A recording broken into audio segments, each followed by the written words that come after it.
I stood in my kitchen on a cold Tuesday evening, wooden spoon in hand, stirring the pot roast I'd spent hours preparing.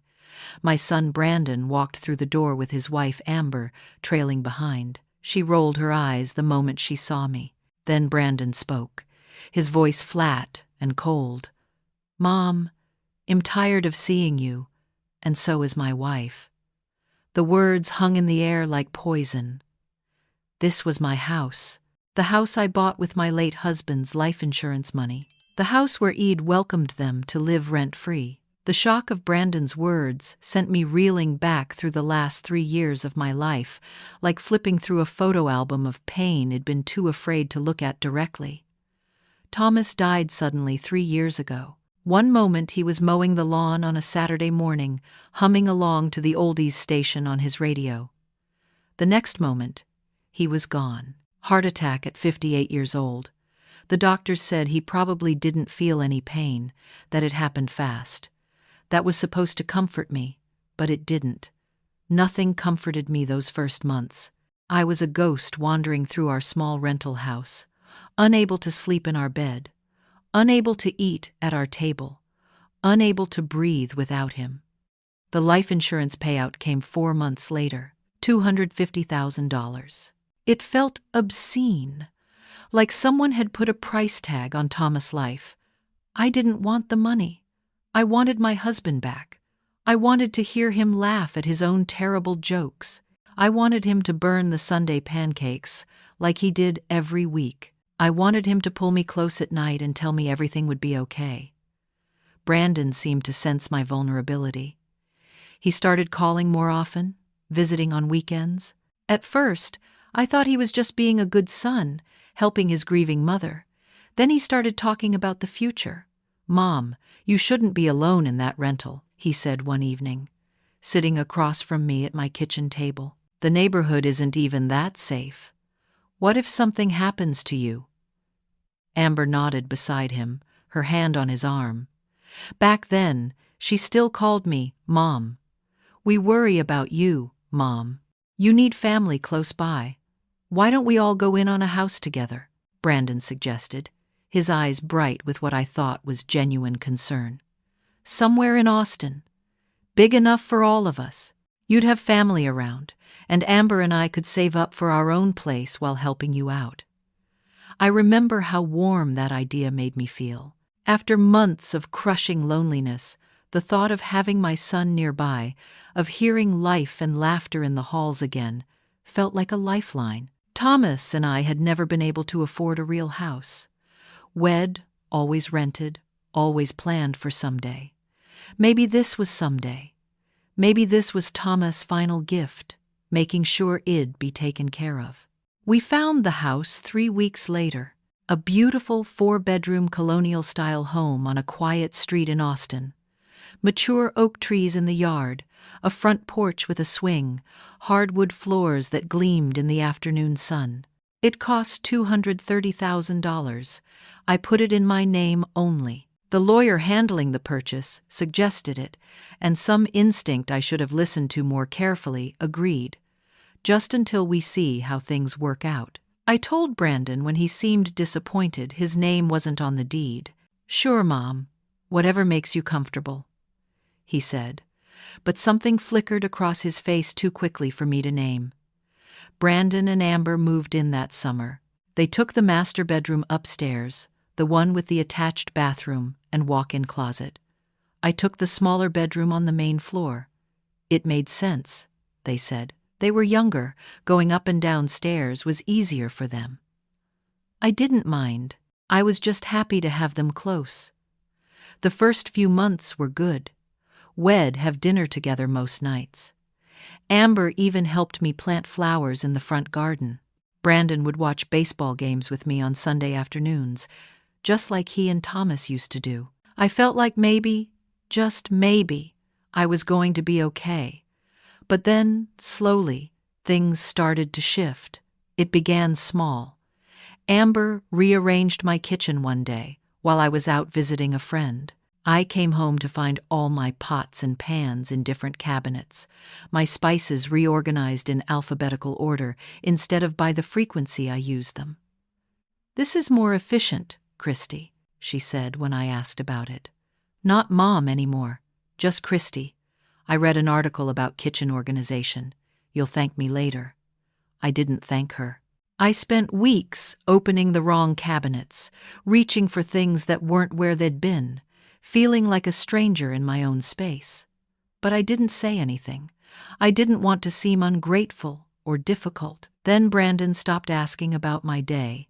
Our dinner conversations became one-sided, with me asking about their work and their friends while they scrolled through their phones and offered one-word answers. When I tried to share stories about my day, about the book club I'd joined or the volunteer work I was doing at the library, they'd nod without looking up. "That's nice, Mom," Brandon would say.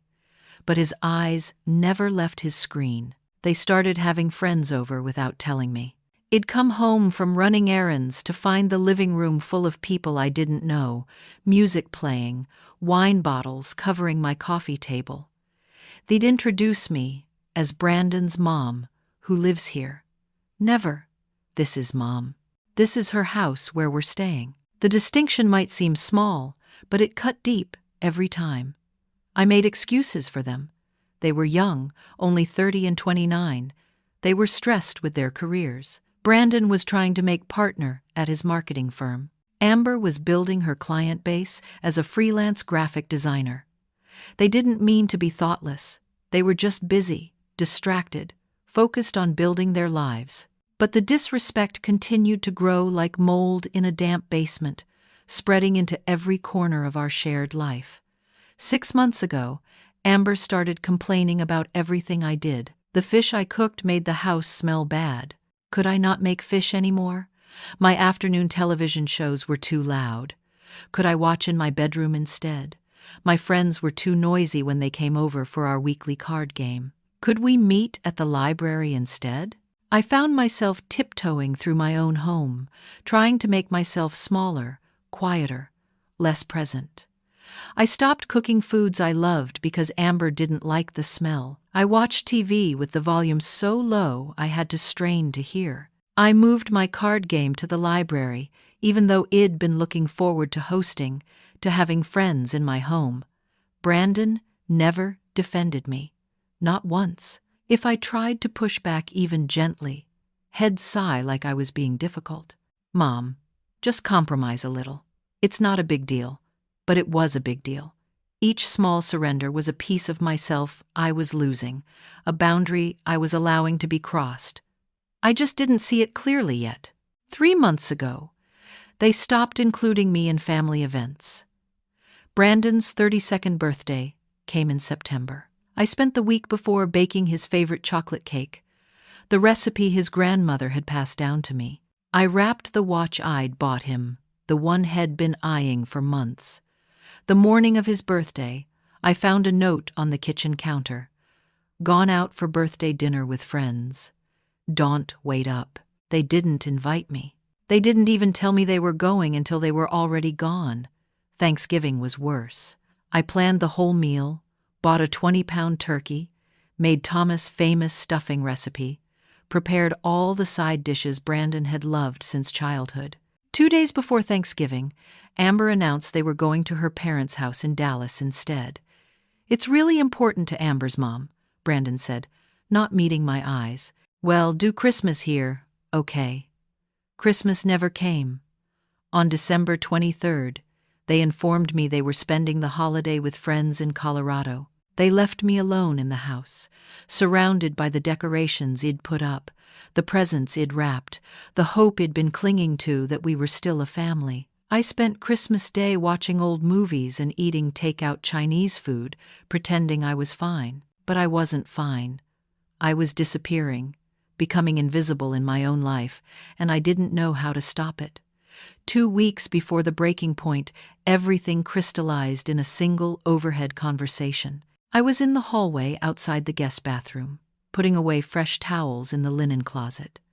Amber was in their bedroom with the door half open, talking on the phone. Her voice carried clearly. "Don't worry, Mom. We're working on getting her to move to a senior community. Brandon's handling it.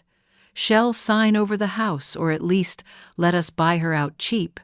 She's so old and lonely, she'll do anything to keep us happy. I stood frozen, towels clutched against my chest, barely breathing, old and lonely. Sign over the house, buy her out cheap. The words carved themselves into my heart. I didn't confront them. Some instinct told me that knowledge was power, that showing my hand too soon would be a mistake. Instead, I started paying attention, really paying attention. I noticed how they'd whisper and stop talking when I entered a room. I noticed the real estate websites open on Amber's laptop, pages about senior living communities bookmarked. I noticed how Brandon had started mentioning retirement homes in casual conversation, dropping comments about how some people really thrive in communities with peers their own age. I was 63 years old. I wasn't ancient. I wasn't infirm. I wasn't ready to be shuffled off to some facility so my son and his wife could take over the house my dead husband's life insurance had bought. That's when the anger started, burning low and steady beneath the hurt. That's when I started making plans of my own. Monday morning arrived cold and gray, the kind of winter day that seeps into your bones. I found the brochure on the kitchen counter while making my morning coffee. Sunset Grove Senior Living Community, the cover proclaimed in cheerful letters over a photo of elderly people playing shuffleboard. A bright yellow sticky note was attached in Amber's looping handwriting. This one has availability, good reviews, reasonable monthly fees. Let's schedule a tour this week. My hands shook as I held the brochure. Not from age or weakness, but from rage so pure it felt like electricity in my veins. They weren't even being subtle anymore. They'd left this out for me to find, expecting me to just go along with their plan to warehouse me somewhere out of sight. I waited until that evening to confront Brandon. Amber was in the shower, and I found him in the living room, stretched out on my sofa, watching a basketball game on my television in my house. "What's this?" I asked, holding up the brochure.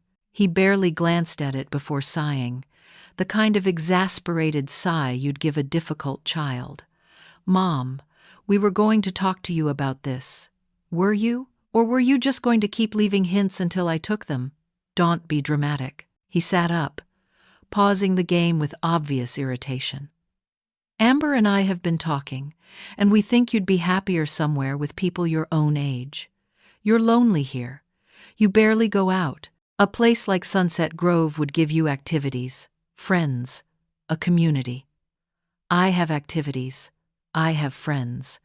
I have a community at my book club and the library. You know what I mean, Mom." His voice took on that patient tone people use when they think you're being unreasonable. "Amber and I need space. We're planning to start a family soon. We need the room, and honestly, it would be easier without you here." The casual cruelty of it took my breath away. "This is my house, Brandon. I bought it with your father's life insurance money." His face hardened. "With Dad's money. Money that was meant to take care of the family. He would have wanted us all taken care of, Mom. Not just you." The audacity of that statement, the entitlement, the complete rewriting of reality made my vision blur with fury. "Your father's money bought this house for me, to keep me safe, to give me security, not to give you a rent-free life while you plot to push me out. Nobody's pushing you out. We're suggesting a better living situation." "For whom?" "Better for you, you mean." Brandon stood up, his jaw clenched. "This conversation is over." "Well, talk when you're being rational." He walked away, dismissing me like I was nothing, like my feelings, my home, my entire existence was an inconvenience he no longer wanted to deal with. I stood in the empty living room, my heart pounding, and made a decision. I was done being dismissed. I was done being erased. I was done sacrificing my dignity for people who had none. The next evening was Tuesday. I spent the afternoon making pot roast, Brandon's childhood favorite.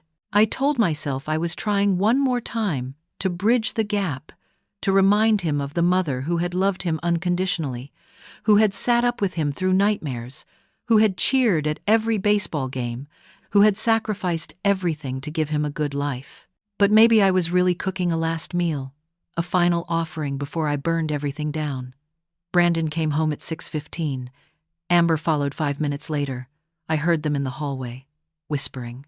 Then they entered the kitchen where I stood at the stove, stirring the gravy, Amber's face twisted with disgust when she saw the meal. "We're doing keto, Christy. Carbs are basically poison.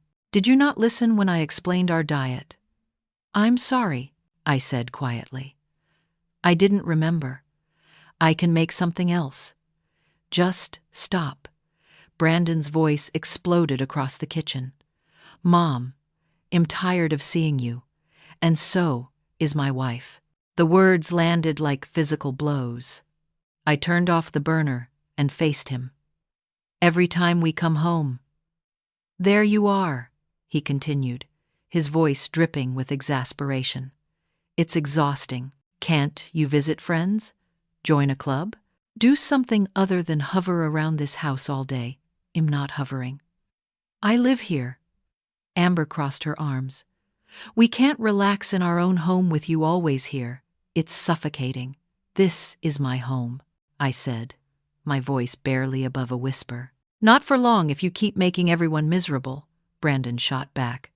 They left for dinner without another word. I heard Amber's car start, listened to it fade down the street, and then stood alone in the kitchen surrounded by the smell of pot roast nobody would eat. I didn't cry. Something strange happened instead. A calm settled over me, cold and clear as winter ice. All the hurt, all the hope, all the desperate attempts to make them love me again just evaporated. What remained was crystalline certainty. I walked to my bedroom and pulled the deed from my filing cabinet. There it was in black and white. Christy Ann Patterson, sole owner. Not Brandon, not Amber, me. I opened my laptop and typed, "Sell house, fast cash, Austin, Texas." Dozens of results appeared. I clicked on the first one, a real estate investor who specialized in quick sales. I filled out their contact form with shaking fingers. "Need to sell 4-bedroom home in Austin fast. Cash offers only. No contingencies." The response came within 45 minutes. "Received your inquiry. Can we schedule a walkthrough tomorrow morning? We close fast, usually within 10 to 14 days. I typed back, "Tomorrow at 9 a.m. works. They'll be at work." I sent my address and closed the laptop. Then I pulled out my phone and took photos of everything. The disrespectful text messages Amber had sent over the past months, telling me to stay out of the way when her friends visited, complaining about my presence. The recordings I'd started making after I overheard that phone call, Brandon's voice saying I was too much, Amber laughing about how easy it would be to convince the old lady to move. I documented everything. Not because I needed legal protection. The house was mine, free and clear. But because I wanted to remember why I was doing this.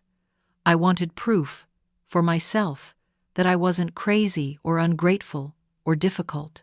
I was just done being treated like garbage in my own home. That night, I lay in bed listening to them come home, listening to their laughter as they climbed the stairs to the master bedroom, my bedroom, in my house, that I was about to take back. Wednesday morning arrived bright and cold. Brandon left for work at 7:30, Amber at 8:15, same as always. They never said goodbye to me anymore. I listened to their cars fade down the street, and then waited another 10 minutes to be sure they wouldn't come back for forgotten phones or laptops. At 8:45, I walked through the house one final time, seeing it differently now. Not as a home we shared, but as my property they'd stolen. The furniture in the living room, mine. The kitchen had been banned from cooking in. Mine. The master bedroom, they'd claimed. Mine. All of it mine. And I was taking it back. Gary Franklin arrived precisely at 9 a.m. He was maybe 55, with silver hair and kind eyes, wearing a crisp suit that said professional without being flashy. He shook my hand firmly. "Miss Patterson?" "I'm Gary. Thank you for coming on short notice." He spent 45 minutes walking through every room, making notes on a tablet, occasionally taking photos. He ran his hand along the crown molding in the dining room, tested the kitchen faucets, checked the furnace and water heater in the garage. Professional, thorough, respectful. "You've kept this place immaculate," he said when we returned to the kitchen. "Beautiful property. Good bones, excellent location, well maintained. The market's strong right now. What can you offer?" I asked, getting straight to the point. He consulted his tablet. "Market value for a home like this in this neighborhood is around $225,000. For a cash sale, with quick closing, I can offer $195,000. Close in 10 days. No contingencies. No repairs needed." I'd researched enough to know that was fair for a fast sale. But I also knew I could push a little. $210,000, close in 10 days? Gary looked at me carefully, respect flickering across his face. "You've got a deal, Miss Patterson. I'll have the contracts drawn up by end of business today. Can you come to the title company Friday morning to review? I'll be there." We shook hands again. As he was leaving, he paused at the door. "Can I ask you something? This is a beautiful home. Why sell so fast?" I met his eyes. "Because it stopped being a home and became a prison. And I'm choosing freedom." He nodded slowly. "Good for you, Miss Patterson. Good for you." The next 10 days passed in a strange fog of purposeful activity. I moved through the house like a ghost. But now I was the ghost haunting them, not the other way around. Brandon and Amber noticed nothing. They never did. During the days while they worked, I packed, not everything, just what mattered. The photos of Thomas and me from our wedding day, his stupid fishing hat that still smelled like him, my mother's jewelry, the quilt my grandmother made, my favorite books, Thomas' sweaters I still slept with on hard nights. Box by box, I carried my life out of that house and into a storage unit I'd rented across town. They never noticed that half my things were gone. My bookshelf in the hallway had been full. Now it held only a few random paperbacks. My closet had been packed. Now it was half empty. The photos that had covered my dresser had vanished. They walked past it all, blind to everything except their own plans. I also made other arrangements. I met with a lawyer and updated my will. Brandon, who would have inherited everything, was written out completely. What I had would go to charity, to causes Thomas and I had cared about, to places that helped people who actually needed help.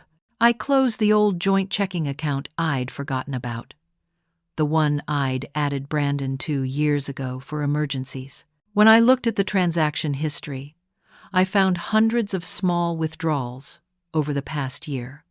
$50 here, $75 there, always round numbers, always unexplained.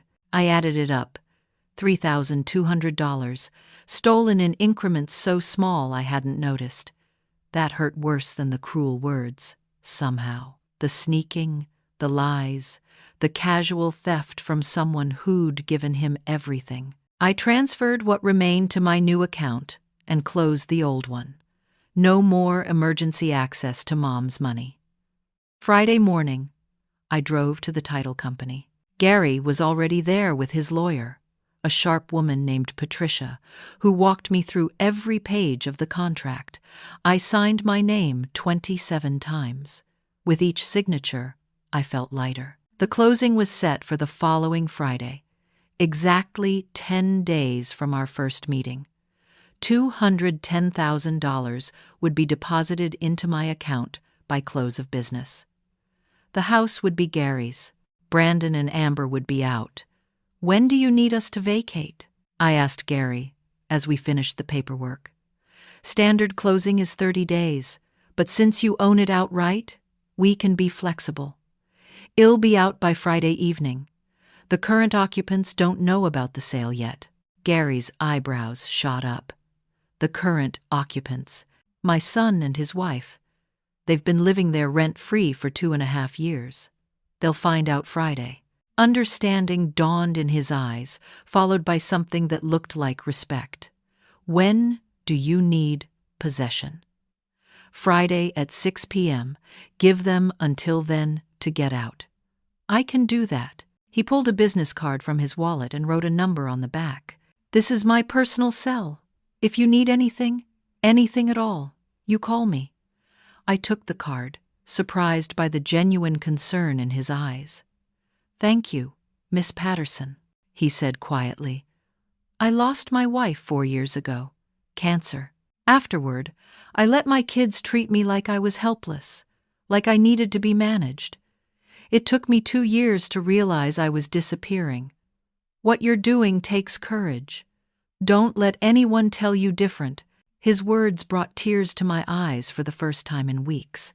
Not sad tears, relieved tears, validated tears. Someone saw me. Someone understood.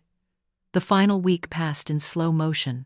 I took my last remaining items to storage, keeping only what I'd need for a few days at the hotel I'd already booked. I cleaned my room until it was spotless, erasing every trace of my presence. Let them remember me by the empty space I left behind. Thursday night, I barely slept. I kept playing it out in my mind, imagining their faces, their shock, their rage. Part of me felt guilty. Most of me felt powerful. Friday morning, closing day. I dressed carefully. Nice slacks. A blue sweater, Thomas always said, brought out my eyes. My mother's pearl earrings. I looked at myself in the mirror and barely recognized the woman staring back. She looked strong. She looked determined. She looked free. The closing took 45 minutes. I signed the final papers. Gary shook my hand. "It's done. The house is mine. The money will hit your account by 5 p.m., and you'll be there at 6, with a moving crew and a locksmith. They'll have until 6 to vacate. After that, we call the police if necessary." I nodded, my throat tight. "Thank you." I drove back to the house one last time. Brandon and Amber were at work. I walked through the empty rooms, seeing ghosts of the happy family I'd imagined living there. That family had never existed, I realized. It had been a fantasy. My desperate hope projected onto 2 people who saw me as an obstacle, not a person. I gathered the last few items from my room and carried them to my car. Then I went to the kitchen and pulled out a piece of stationery. My hand shook only slightly as I wrote, "Brandon and Amber, I sold the house. Closing was today. The new owner takes possession at 6 p.m. tonight. You have until then to remove your belongings. I won't be returning. I'm tired of seeing you too. Mom." I left the letter on the kitchen counter, placed my house keys on top of it, and walked out the front door at 3 p.m. I didn't look back. Couldn't look back. If I did, I might falter, might doubt, might slip back into the pattern of sacrificing myself to keep peace. I drove straight to the hotel and checked in. 5th floor, corner room with a view of the city. I sat on the bed and waited, phone in hand, knowing what was coming. At 5:32 p.m., my phone started ringing. Brandon's name flashed on the screen. I didn't answer. It rang 4 more times in the next 3 minutes. Then the texts started. "Mom, where are you? What is this letter? Call me now, this isn't funny." I silenced my phone and waited. At 5:45, Amber called. Then Brandon again. Then Amber. Then Brandon. 17 missed calls in 15 minutes. The voicemails piled up, but I didn't listen to them. Not yet. Let them panic. Let them feel what Id felt all those nights lying awake, wondering how Id become so disposable to my own child. The texts grew more frantic. "Mom, this is insane. You can't just kick us out. We have rights. This is elder abuse." That one almost made me laugh. Elder abuse. From the people who'd emotionally abused me for 2 years. Then came the text that made my blood boil. "Dad would be ashamed of you." I typed out a response I'd never send. "Dad would be ashamed of the man you became." Instead, I deleted it and added Brandon's number to my blocked list. Through a friend who still lived in the neighborhood, I'd later pieced together what happened next. Brandon and Amber arrived home at 5:30 p.m. to find my letter. According to my friend Susan, who lived 3 doors down, Amber's screaming could be heard from the street. They'd rushed through the house, discovering my room empty, my things gone, the truth undeniable. Amber called her parents while Brandon frantically dialed lawyers. "We need a place to stay," Amber sobbed to her mother. "Brandon's crazy mother sold the house out from under us. We're about to be homeless." Her mother's response was icy. "You've been living rent-free in that woman's house for over 2 years, Amber. Maybe it's time you and Brandon stood on your own feet." Even her own parents weren't sympathetic. Brandon reached his law school buddy Marcus around 6 p.m. "Can she legally do this, man? Just sell the house while we're living there?" Marcus' response was, "Matter of fact, is your name on the deed?" "No, but we've been living there for years." "Do you have a lease agreement? Do you pay rent?" "No, but my mom said we could stay." "Then legally, you're guests, not tenants. She can ask you to leave any time. If she sold the house and gave you notice, even a few hours' notice, that's technically legal. You have no recourse, Brandon." "I'm sorry." Brandon hung up, the reality settling over him like cement. At exactly 6 p.m., Gary arrived with a moving truck and 3 crew members. He also brought a locksmith. Susan told me later that he was kind but firm, giving them the facts without emotion. Gary Franklin, the new owner of this property. You need to vacate immediately. Miss Patterson provided you with written notice this afternoon. I have the legal right to call the police if you refuse to leave. We need more time," Amber shouted. "You can't do this." "I can and I am. You have 30 minutes to take what you can carry. Anything left behind will be considered abandoned and dealt with accordingly." They scrambled, throwing clothes into trash bags, grabbing laptops and tablets, loading Amber's sedan until the trunk wouldn't close. All their furniture stayed.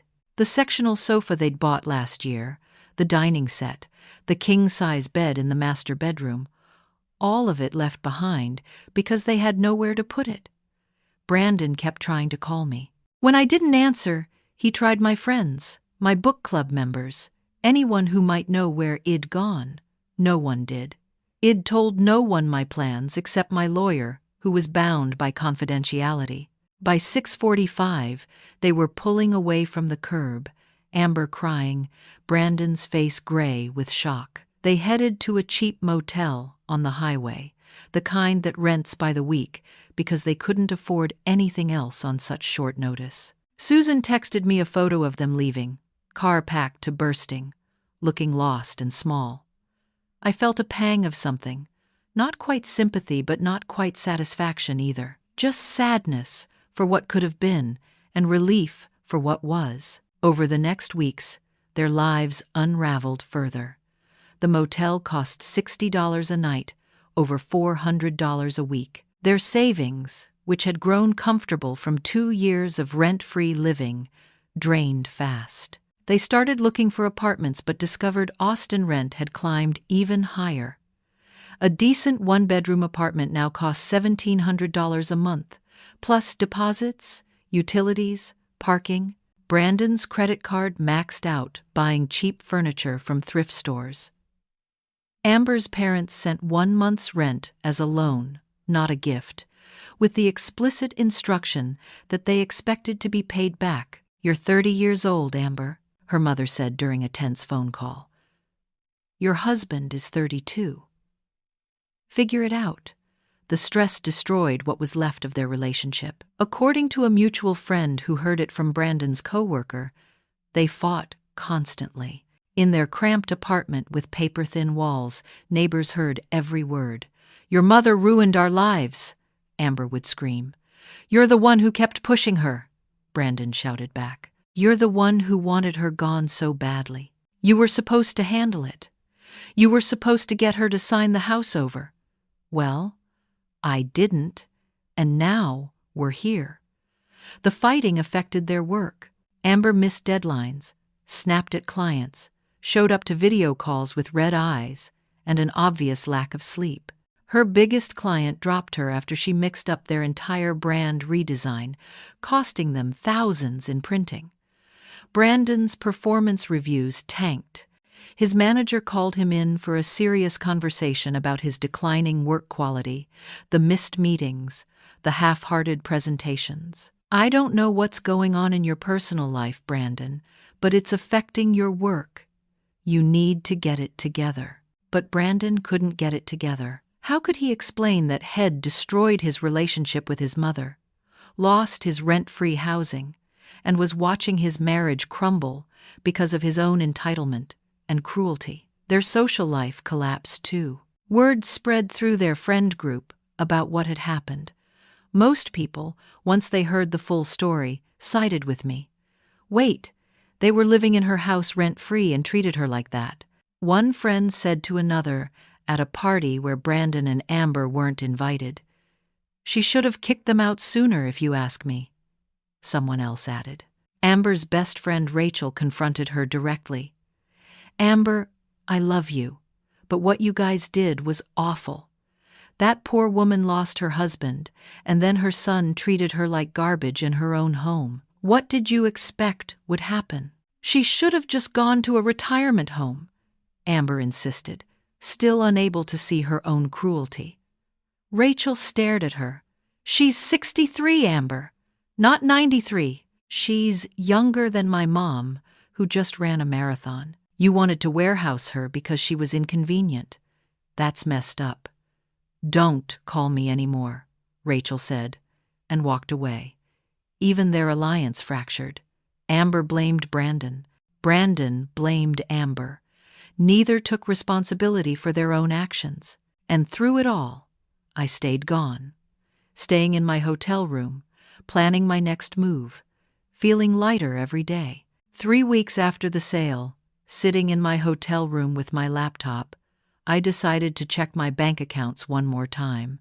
Id transferred most of the money from the house sale into a high-yield savings account, keeping enough in checking to live on while I figured out my next steps. But something nagged at me, a feeling I couldn't quite name. I logged into my old bank, the one Thomas and I had used for 30 years.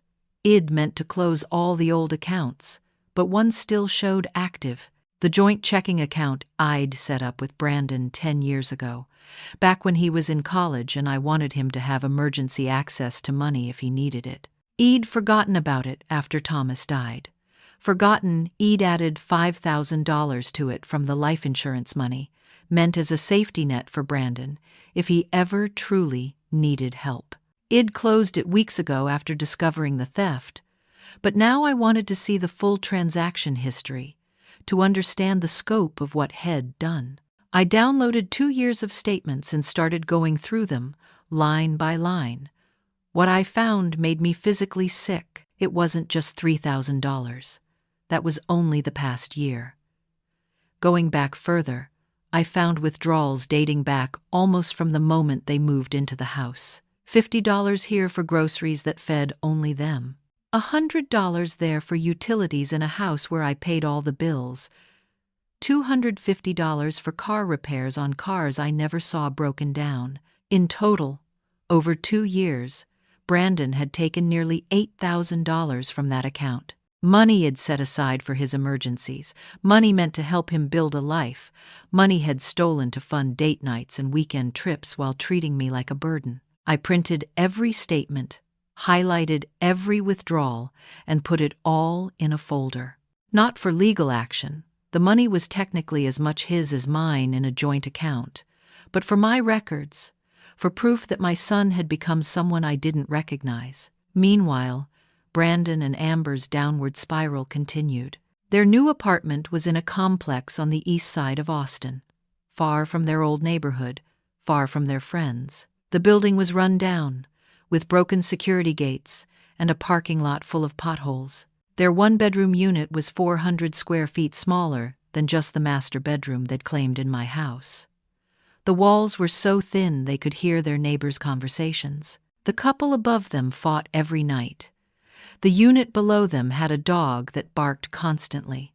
There was no dishwasher, no washer and dryer, no central air conditioning, just a wheezing window unit that barely worked. Amber hated everything about it. She'd post photos on social media of the broken fixtures, the stained carpet, the view of the parking lot, always with captions like "temporary situation" and "better things coming," but better things weren't coming. They were drowning. 2 months after moving in, Amber got let go from her biggest remaining client. The email was polite but final. "We're going in a different direction." Translation: "Your work has become unreliable, and we can't trust you anymore." She spiraled. Spent days in bed, scrolling through old photos of the house. Photos where she and Brandon looked happy in my living room, hosting parties with my furniture, living their best life on my dime. Brandon's work situation wasn't better. His quarterly review came back with the lowest scores he'd ever received. His manager's comments were damning. Lacks focus, misses deadlines, seems disengaged from team and projects. He was put on a performance improvement plan, corporate speak for "fix this or you're fired." The plan gave him 60 days to turn things around, 60 days to somehow repair work performance while his marriage was imploding and his entire life had collapsed. The fighting between them reached fever pitch. One night, according to their next-door neighbor who later told a mutual friend, Amber threw a lamp at Brandon. It missed and shattered against the wall. The neighbor called the apartment management, who issued them a warning about disturbing the peace. "One more incident and you're evicted," the manager told them. They were trapped in a pressure cooker of their own making, and neither had the emotional tools to handle it. Amber finally cracked first. 3 months after they'd been forced out of my house, she packed her bags and called her parents. "I'm coming home," she told her mother. "I can't do this anymore." "What about Brandon?" her mother asked. "What about him?" "This is his fault. His crazy mother destroyed everything." "Amber," her mother said carefully, "from what you've told me, it sounds like you and Brandon destroyed everything yourselves. That woman had every right to sell her own house. I can't believe you're taking her side." "I'm not taking sides. I'm stating facts. You lived rent-free for over 2 years. You treated her badly. Actions have consequences. Fine. I'm coming home anyway, with or without your support." She left Brandon a note, packed everything that was hers, and drove back to Dallas. Brandon came home from another terrible day at work to find half the apartment empty and a letter on the kitchen counter. Déjà vu in the cruelest way. "I can't do this anymore. We're done. My lawyer will send the divorce papers." Brandon sat on their threadbare second-hand couch and cried for the first time since he was a child. Not because he loved Amber, that had died months ago, but because he finally saw the wreckage of his life clearly. The job he was about to lose. The wife who'd left him. The mother he'd betrayed. The home he'd taken for granted. All of it gone. That night, drunk on cheap whiskey, he started going through old photos on his phone. Pictures from childhood, birthdays where I was always there with the perfect cake, little league games where I sat in the stands, always cheering the loudest, high school graduation where I cried with pride, his wedding where Id danced with him and whispered, "I'm so proud of the man you've become." What a lie that had been. What a disappointment had turned into. He found a photo from 5 years ago, before Thomas died. All 4 of us at Christmas, Thomas' arm around me, Brandon and Amber smiling in front of the tree. Wed looked like a family. Wed been a family, and Head destroyed it. Not Amber, not me, him. The realization hit him like a truck. He opened his laptop and started writing. Tears streaming down his face, words pouring out that he should have said months ago, years ago. Dear Mom, I don't deserve your forgiveness, but I need you to know I'm sorry. While Brandon's life fell apart, mine was coming together in ways I never imagined possible. I spent 2 weeks in that hotel room, planning and researching and dreaming. With $210,000 in the bank and nothing tying me to Austin anymore, the question wasn't what I could do, but what I wanted to do. I'd spent 3 years grieving Thomas. I'd spent 2.5 years trying to earn my son's love. Now, for the first time since I'd lost my husband, I asked myself, what does Christy want? The answer surprised me. I wanted to leave, not just the house, but the whole city, the whole state of painful memories. I wanted somewhere new, somewhere I could be just Christy, not Thomas' widow or Brandon's mom or that poor woman whose son turned on her. I started researching cities. I wanted somewhere warm, somewhere I could afford to buy a home outright without a mortgage, somewhere with culture and history and friendly people, somewhere that felt like a fresh start. I found it in Savannah, Georgia. I'd never been there, but every article I read, every video I watched, every review I saw made it seem perfect. Historic architecture, mild winters, thriving art scene, southern hospitality. I booked a flight and spent a long weekend exploring. I fell in love immediately. The Spanish moss hanging from live oaks, the beautiful squares with fountains and monuments, the cobblestone streets and pastel-colored historic homes. Everyone I met was warm and welcoming. I had dinner at a restaurant where the server called me honey and meant it with genuine affection. I walked through Forsyth Park and watched families play, artists paint, couples hold hands, and felt something I hadn't felt in years: hope. On my last day in Savannah, I met with a real estate agent named Patricia. I told her my budget. $145,000, cash purchase. Wanted something small but charming, somewhere I could start over. She showed me 6 houses.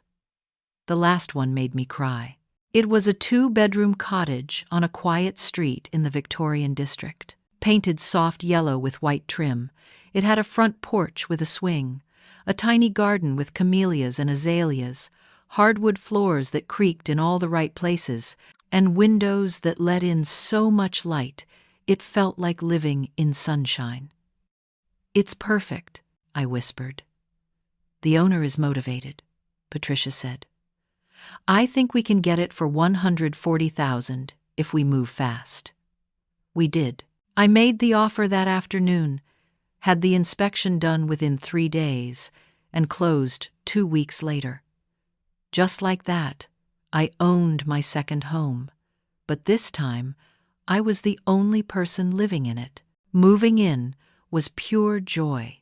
I decorated exactly how I wanted, with no one commenting that my style was outdated or my choices were wrong. I painted the bedroom a soft blue that reminded me of the ocean.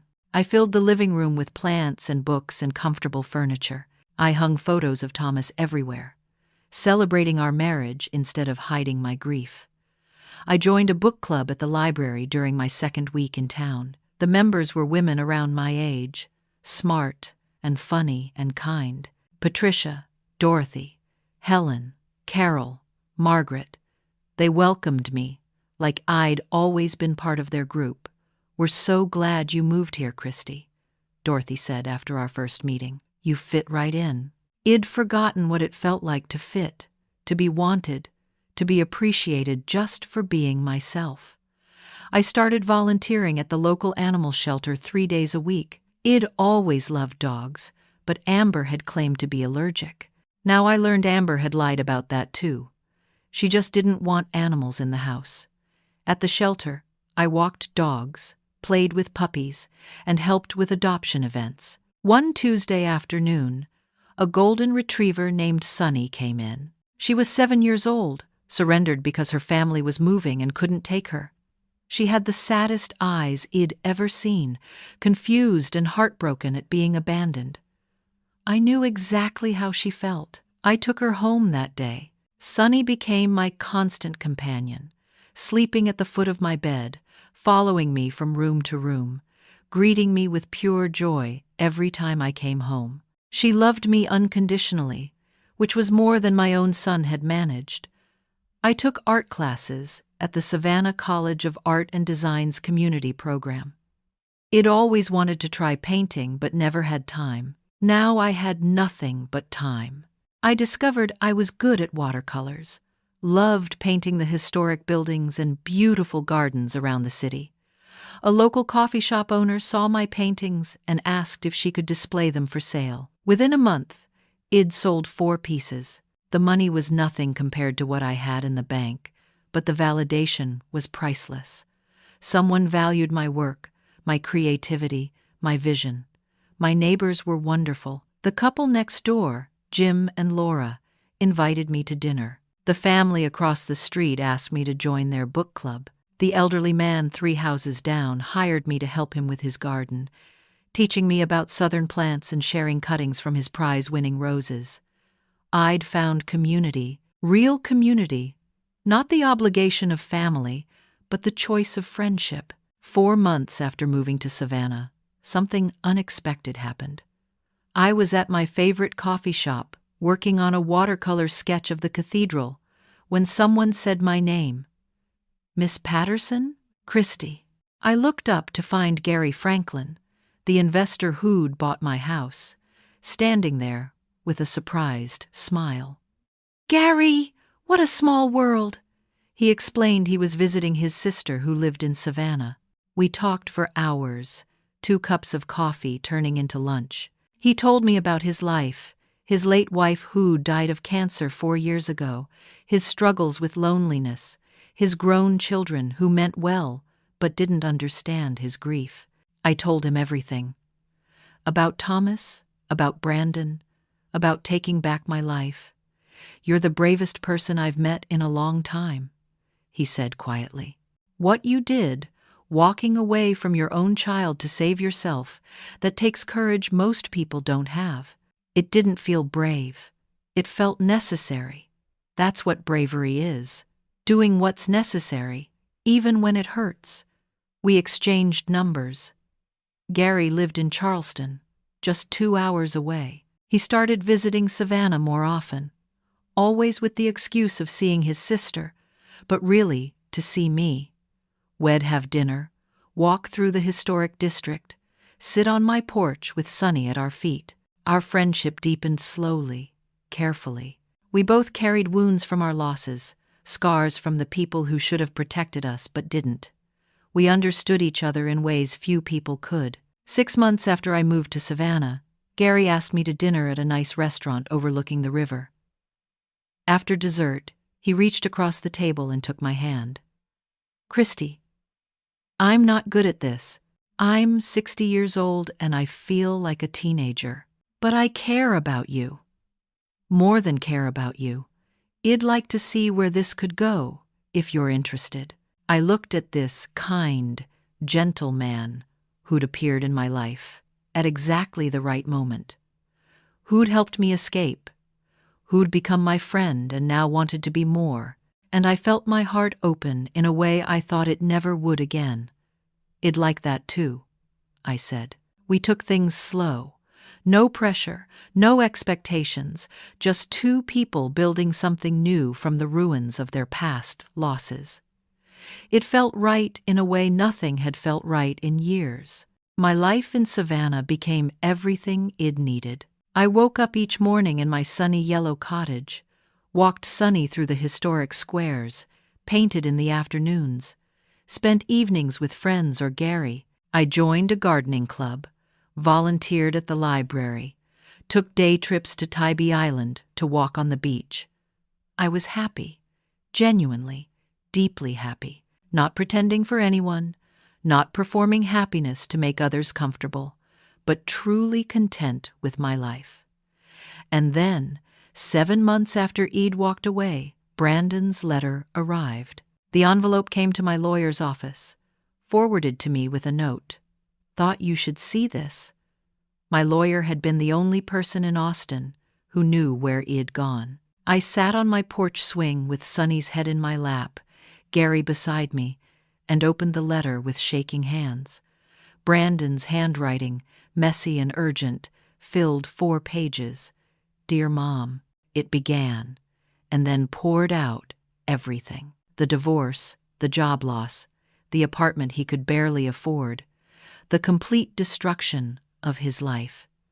But more than that, it poured out regret.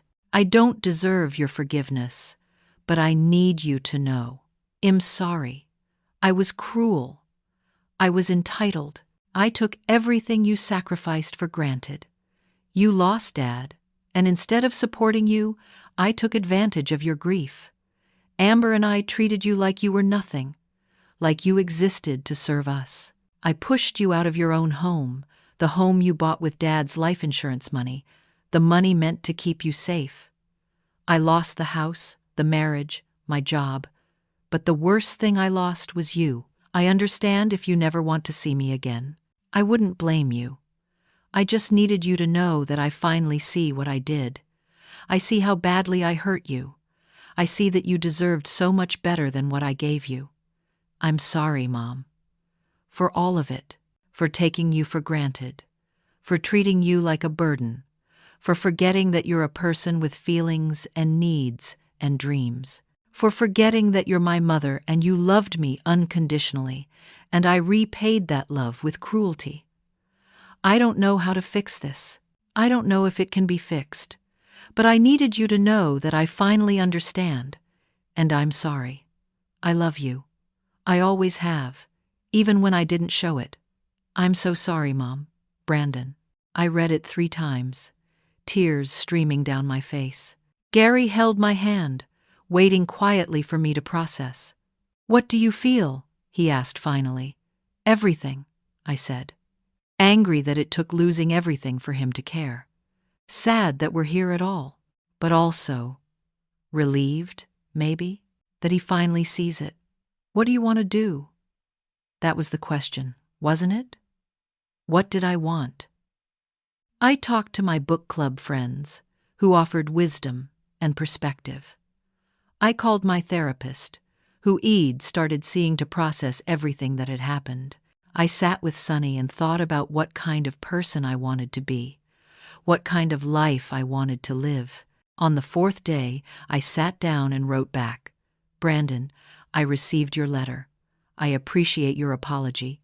I believe you're sorry, but apologies are just words. Words are what you gave me for years while your actions said something else entirely. I need to see change, real change, before I can trust you again. That said, you're my son. I love you. Even after everything, but I won't go back to being the mother who sacrifices her dignity and happiness to keep you comfortable. I won't be your doormat.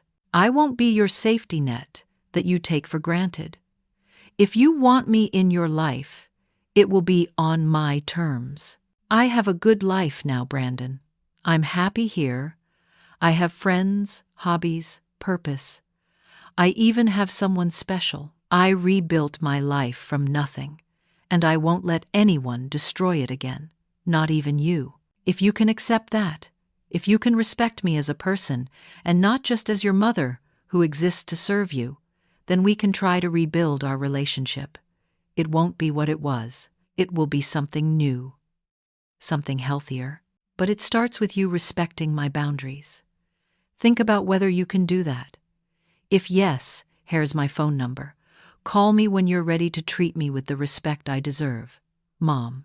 I included my number and mailed the letter. 2 days later, my phone rang. Brandon's number.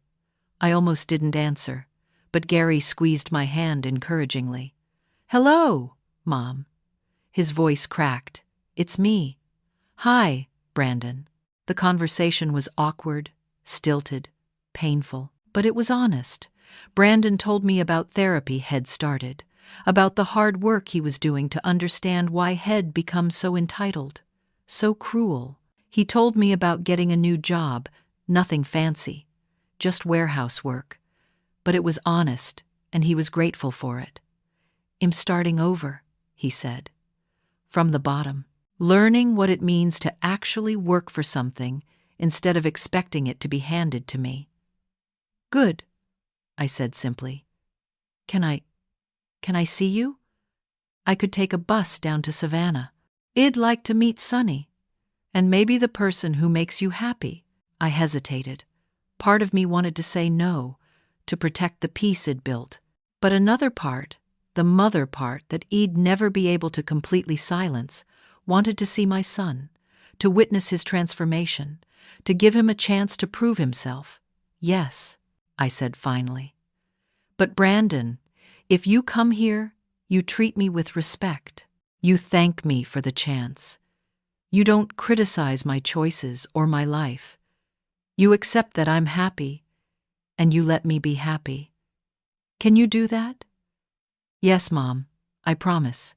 He came the following weekend, took a 5-hour bus trip from Austin to Savannah, arriving rumpled and tired. I picked him up at the station with Sonny in the back seat. When he saw me, his face crumpled and he started crying. "I'm so sorry, Mom." I didn't hug him right away. I let him stand there with his apology, let him feel the weight of what had done. Then, slowly, I opened my arms. "I know," I said. "I know." I showed him my cottage, my garden, my paintings, introduced him to Sonny, who licked his face and made him laugh through tears. Gary came for dinner, and they shook hands like civilized adults.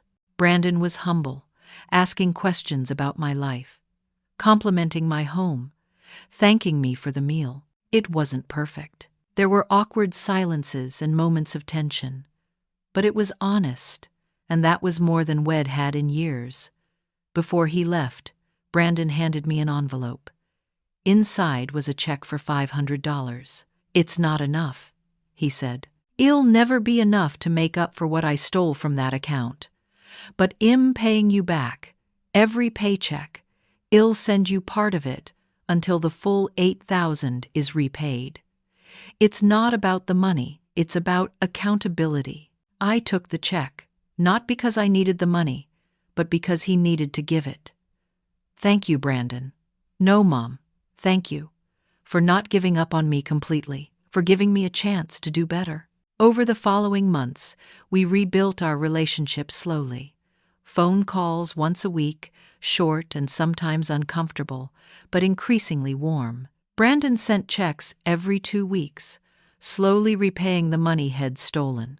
More importantly, he sent photos of the therapy worksheets he was completing, updates on his progress, proof that he was doing the work. He got promoted at the warehouse, started taking night classes to finish the degree He'd abandoned years ago. He moved into a better apartment, nothing fancy, but clean and safe.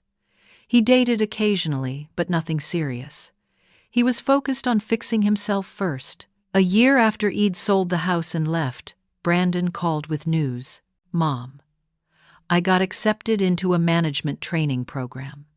It's with a good company, room for growth. I start next month."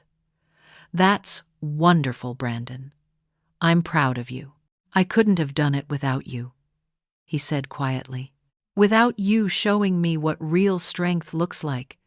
You saved yourself, Mom. And by saving yourself, you saved me too. You showed me that love doesn't mean accepting abuse, that sometimes the kindest thing you can do is walk away." Those words meant more than any apology ever could.